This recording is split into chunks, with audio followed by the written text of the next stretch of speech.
Alas 5, pagising walang tanong. Kami bato na balagbitak sa pawis at tubig. Kang bawat kakibigat na bukas na di ko pa nakikita tayo. Kahit kalatuhog ay nanginginig. Baka sa likod, sineto sa balikat. Walang reklamo, ito ang diskarte. Alam mo ba kung ano nasa isip? Habang tumitigas ang estruktura sa harap, ako'y tibok ng semento sa bawat haligid. Nabigil walang atas ang tubig. Tingin ko'y nakatikit sa taas at masali.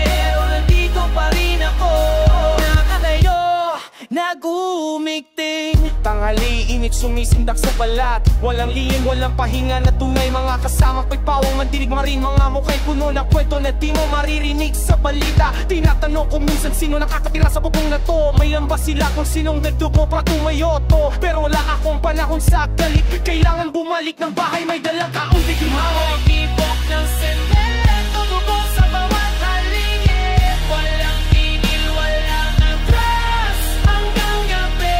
Tingin ko'y nakadikit sa taas at sa lilim. Pero nandito pa rin ako, nakatayo, nag-umigting. May prinsipyo